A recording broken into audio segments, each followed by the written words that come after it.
Salut à tous les amis, bienvenue dans cette nouvelle vidéo. Aujourd'hui je vais vous donner pour moi ce qui sont les conseils les plus importants pour démarrer un potager, les bonnes pratiques à avoir, les bons outils, tout l'ensemble qui vous permettra d'avoir une expérience potager, comme je dis, des plus profitables, productives, mais surtout sans trop se prendre la tête. On va parler de son potager, de son sol, d'un lieu de pépinière, de graines, de plants, de matières organiques, de paillage, d'outils, de structure, tout un ensemble qui vous permettra de faire un potager chez vous et ce pour de longues années.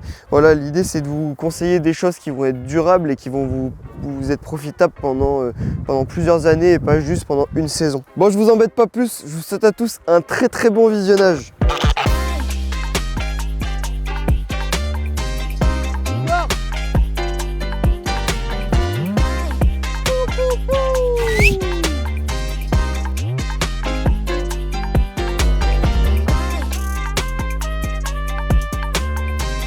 Donc première étape les amis, avant toute chose, il nous faut un potager et pour ça, la surface peut être hyper vaste, hyper grande. Là par exemple, on va prendre cet espace de carré potager qui fait à peu près 12 mètres par 4. Donc en fait, ce qu'il va falloir repérer, c'est déjà quel sol on a sur la surface. Donc là, on a un sol qui est relativement dur, qui a l'air bien foncé, bien noir, donc qui a certainement beaucoup de matière organique, qui a également une belle structure. Là, c'est parce qu'on est sur un sol qui est travaillé depuis plusieurs temps, mais vous pouvez avoir tout type de sol, un sol sableux, un sol très argileux, un sol avec de la glaise, avec des cailloux. Voilà, il existe plein de contraintes, donc pour ça il faut vraiment repérer ce que vous avez et en fonction, par exemple si vous avez un sol sableux, votre objectif va être d'améliorer la retenue de l'eau dans le sol, d'améliorer la fertilité également avec plus de matière organique à apporter par exemple. Pour un sol très argileux, on va peut-être essayer d'apporter un équilibre, donc quelque chose qui va alléger le sol et permettre une meilleure infiltration de l'humidité, mais également un meilleur travail de celui-ci. Ou alors on a le schéma où le sol est intravaillable, impraticable, on n'a pas envie de se prendre la tête et dans ce cas-là, pour faire un carré potager, c'est souvent la meilleure des options. Le carré potager, il peut être de toute taille. Nous, sur la ferme, on a fait des 1m20 par 1m20. On a fait des 4 mètres par 1 mètre, des 50 cm par 4 mètres, des 50 cm par 2,50 m. Voilà, on a vraiment fait tout type de taille. Et après plusieurs années d'utilisation, je peux vous dire que c'est franchement une pratique que j'adore, que je trouve vraiment incroyable. Ça permet vraiment de constituer un potager en très peu de temps, très pratique. On peut le faire avec de la récup et si on a envie d'y mettre quelques euros, on achète des planches de coffrage, ça coûte pas très cher. Et avec un bac de culture, c'est simple, il vous faut 8 planches de coffrage de 4 mètres et 4 planches de coffrage de 1 mètre. Voilà, des 1 mètre de long et ça vous fait un beau bac de culture. Il fait 40 cm de haut, 1 mètre de large, 4 mètres de long et là vous avez vraiment de quoi faire. Le remplissage d'un bac de culture il peut s'effectuer de différentes manières. On peut faire une couche lasagne avec de la paille et par-dessus de la matière organique décomposée, genre du compost, du broyat en décomposition et par-dessus une petite couche de terreau pour une reprise rapide des plantes qu'on va venir y installer. Et derrière, on peut mettre vraiment tout ce qu'on veut. Donc voilà. Ensuite, ce qu'il faut se dire, c'est que pour remplir son potager, on a plusieurs options. Soit on veut acheter, soit on veut faire. Et franchement, ça peut être super intéressant, super cool à réaliser. Pour ça, il nous faut un lieu, ce que j'appelle de pépinière. Donc un lieu où on va venir y faire des plants à partir de graines, qu'on va faire du bouturage, on va faire de la démultiplication de végétaux. Et derrière, c'est super intéressant par la suite. On est beaucoup plus autonome. Donc pour ça, il y a plusieurs solutions. Soit vous pouvez construire une serre. Alors là, c'est une grande serre professionnelle, mais vous pouvez en acheter des plus petites qui fonctionnent tout autant. On a également par exemple les serres en verre. Nous on a des serres en verre de chez ACD qui est une marque belge. Donc des belles serres en verre que vous voyez sur les images. Et il existe également tout ce qui va être mini serre, donc les petits châssis. Donc là par exemple on a un châssis, là on a mis du P17, donc de la voile un petit peu, mais vous pouvez mettre de la bâche de serre, ça fonctionne très très bien. Et dessous avoir, comme on a là juste à côté, je vais vous montrer, des mini serres comme celle-ci. Et là, vous avez vraiment toutes les bonnes conditions. Vous avez un lieu de pépinière où vous allez pouvoir vraiment faire du bouturage, du semis, divers et variés. Et c'est ce qui est super, super important. Pour justement réaliser la pépinière, il nous faut bien évidemment des graines. Et nous, sur la ferme, on utilise des graines de chez Cocopelli. On travaille avec Cocopelli depuis des années et on en a toujours été très contents. Là, on a vraiment une belle sélection variétale. Voilà, vous avez accès à vraiment plein de choses. Et la semence, c'est vraiment la liberté de pouvoir semer ce qu'on veut. Et ça, c'est génial. On a accès à des variétés qu'on ne trouverait pas dans les grandes surfaces, qu'on ne trouverait pas dans les grandes pépinières et que très peu de petits producteurs font. Donc ça donne vraiment un accès illimité à des variétés incroyables. Donc là, c'est de l'aromatique, mais on a aussi sur la tomate, on a sur un peu de tout, voilà. Si vous ne savez pas quoi choisir exactement, on a sorti des box, voilà, des petites box avec Cocopelli, justement. C'est des produits qu'on est fiers d'avoir conçus avec ma compagne et Cocopelli. Donc voilà, on a fait une box permaculture, voilà, qui nous permet, voilà, très très bonne aubergine, bien charnue, bien costaud. La laitue Reine de Mai qu'on peut consommer jusqu'au mois de juillet, août sans problème. Le zinnia qui apporte de la couleur dans le potager et surtout qui permet de faire des bouquets incroyables. Le basilic grec nain qui pousse aussi bien en jardinière, en bac de culture, en pot ou même carrément dans le potager. Très très bon basilic avec un fort parfum. L'agastache fenouil qui a des fleurs incroyables et qui se consomme en infusion, dans les plats, vraiment incroyable. L'oignon, bien évidemment, on pouvait pas le faire sans, on pouvait pas faire un coffret sans oignon parce que l'oignon c'est une culture qui est super simple et là c'est encore le bon moment pour le semer.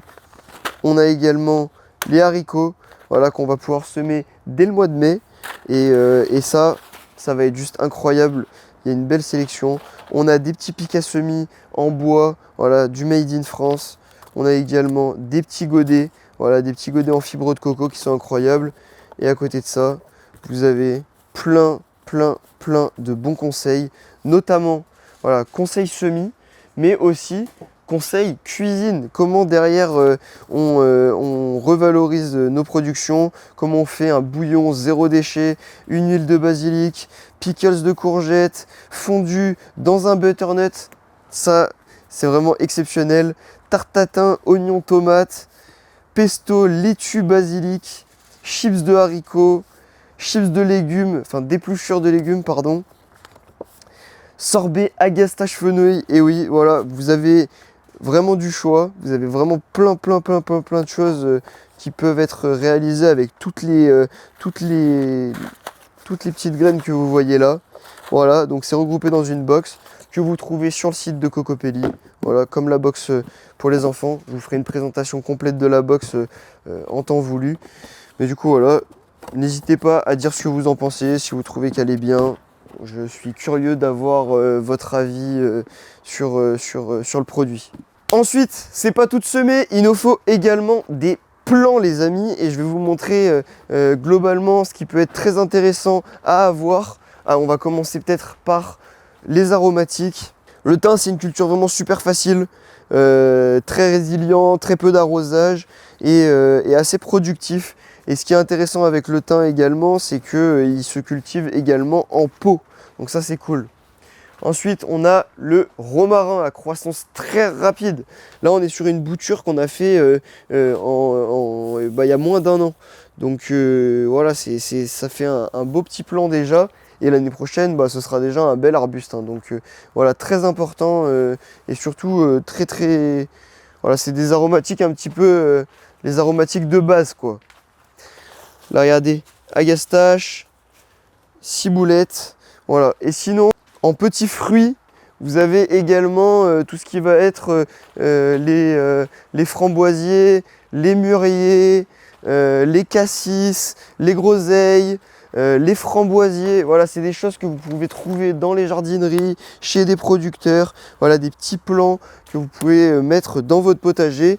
Dites-vous que ça, c'est des cultures qui sont intéressantes parce que plus le temps va passer, plus elles vont prendre de l'ampleur dans votre jardin, plus elles vont être productives et derrière vous allez augmenter le rendement de votre jardin, et ça franchement c'est super important. Ensuite vous pouvez également acheter tout ce qui va être des plants potagers, donc des plants de tomates, des plants de choux. Voilà, si vous voulez pas forcément faire du semis, c'est tout à fait possible. Voilà, du coup, pour la partie plan, je pense qu'on a fait pas mal le tour. On va peut-être pouvoir se diriger directement vers les outils qui sont pour moi les indispensables au potager. On va commencer tout simplement une brouette. Voilà, la brouette, c'est vraiment hyper important au potager pour déplacer que ce soit du compost, du terreau ou même des plants. C'est un peu l'outil multifonction. Ensuite, on a tout ce qui va être grelinette. Ce qui est intéressant avec la grelinette, c'est qu'elle va permettre de décompacter le sol, d'apporter de la légèreté sans détruire la vie biologique de celui-ci. C'est un outil qui est vraiment ultra robuste et voilà, donc je recommande fortement, outil de chez TerraTech, made in France. Ensuite, on a tout ce qui va être râteau. Donc les râteaux, voilà, très simple, hein, du 14 dents, du 16 dents. Voilà, c'est l'outil multifonction qui permet voilà, de déplacer au sol, d'étaler du fumier, du compost, du sable. Voilà, c'est vraiment intéressant pour le jardin. Et prenez un bon râteau, franchement, vous ne serez pas déçus. Ensuite, on va avoir tout ce qui va être la bêche. Voilà, la bêche à dents qui fonctionne très bien également pour faire des trous de plantation. On a les bêches plates, un peu comme celle-ci, mais franchement, avec les dents, c'est un peu multifonction. Vous pouvez également faire de la récolte de patates, par exemple, avec. Alors après, faites attention de ne pas transpercer vos patates. Mais voilà, du coup, outil hyper intéressant. Vous avez également le croc à fumier. Croc fumier qui est un outil pareil multifonction pour étaler de la paille, du foin. Voilà, c'est un outil qui croque bien la matière et qui permet vraiment voilà, aussi d'émietter la surface du sol. Ensuite, un outil qui a été longtemps oublié, je trouve, et qui pour le coup est vraiment un outil ultra multifonction, c'est la houe. La houe, en fait, elle permet vraiment plein de choses. Déjà, elle permet de gratter le sol. Elle permet de biner, c'est-à-dire qu'on peut désherber la surface avec la houe. On peut faire des tranchées, on peut faire des trous, on peut faire du butage de pommes de terre ou de poireaux. On peut faire vraiment une multitude de choses avec cet outil et quand c'est un outil de qualité et bien robuste, et bah derrière ça dure des années et on peut faire vraiment beaucoup de travail avec. Ensuite les amis, ce qui est très important à avoir, c'est un sécateur. Le sécateur, il va vous permettre plein de choses. N'hésitez pas à prendre un sécateur de qualité parce qu'un sécateur, les sécateurs à 10 €, oubliez, c'est des sécateurs qui ne tiendront pas. Vous allez couper une branche, une fois qu'il aura pris un peu le soleil, il va se péter. Alors que là, vous avez par exemple un sécateur comme ça qui est vraiment ultra robuste, que vous allez pouvoir utiliser pendant des années, affûter, réaffûter et utiliser pour tout ce qui va être bouturage, taille, entretien. Voilà, étape très importante. Ou alors vous avez le format un peu plus gros, voilà, comme celui-ci, qui est très basique, mais voilà, c'est un sécateur que j'ai l'impression de toujours avoir vu ce sécateur chez moi. On avait le même depuis que je suis gamin. Enfin bref, voilà, le dernier truc qui est vraiment primordial, je trouve, c'est la bâche de paillage qui permet en fait de couvrir le sol, d'étouffer la matière organique. C'est ce à quoi ça pourrait ressembler, mais au contraire, il y a quand même, c'est pas hermétique, hein, c'est du tressé, donc il y a l'humidité et l'eau qui passe. Mais ça permet de limiter un maximum d'adventices et surtout de se faciliter la vie lors du développement de votre potager. Voilà, moi je le fais sur certaines cultures, mais il y a des cultures avec lesquelles c'est pas possible, bien évidemment. Donc on fait des petites rotations, voilà, ça va bien. Et ça marche très très bien. Donc voilà, ça coûte pas très très cher. Pour les petites surfaces, ça reste vraiment raisonnable. Donc voilà, un outil qui pour moi assez intéressant. Donc là les amis, on va parler de matière organique. C'est pour moi un sujet hyper important parce que c'est ce qui va vous permettre de développer votre potager à la fois sur le plan écologique, sur le plan également productif. Donc c'est une bouteille à la mer qui est envoyée, c'est-à-dire que vous en faites ce que vous voulez.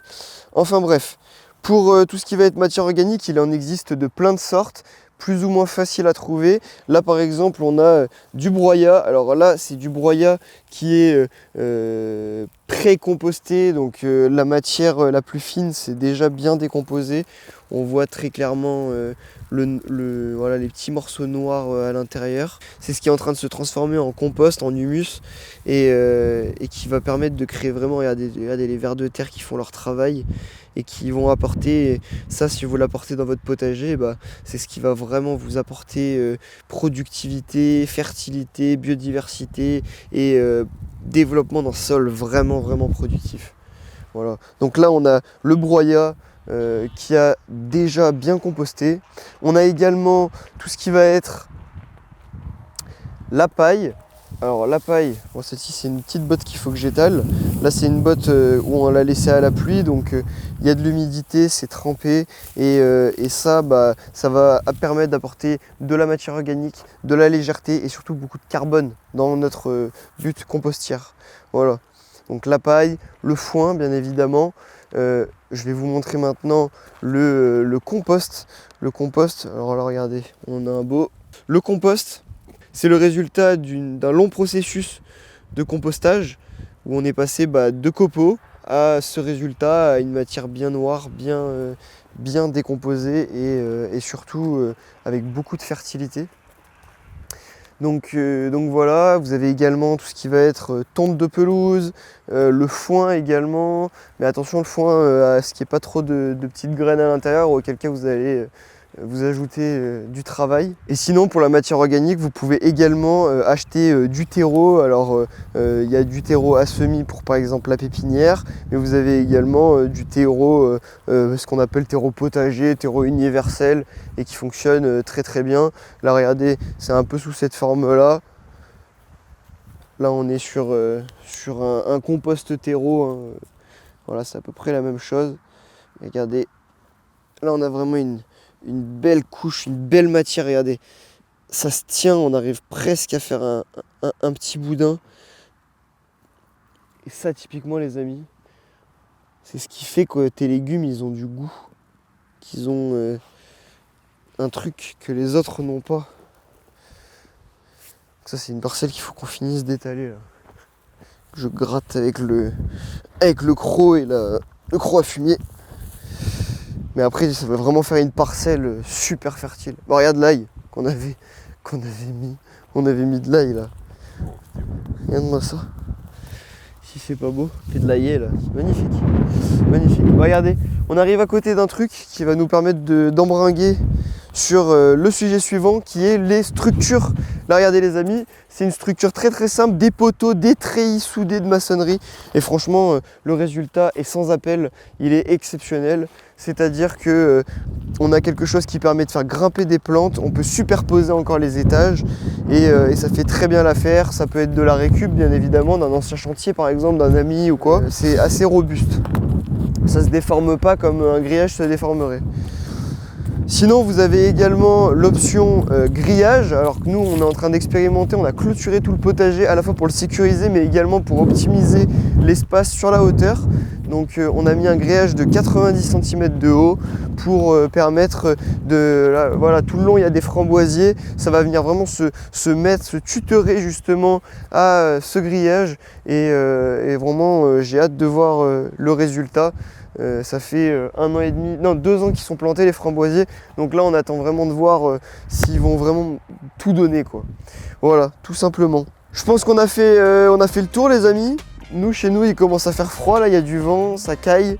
J'espère que cette vidéo vous a plu, vous aura servi. Si vous avez des questions, n'hésitez pas à le dire dans les commentaires, on y répondra avec plaisir. Et si le sujet le demande, on fera une vidéo dessus. Et je vous dis à très vite pour une prochaine vidéo. Et n'oublie pas de t'abonner avant que je te siffle.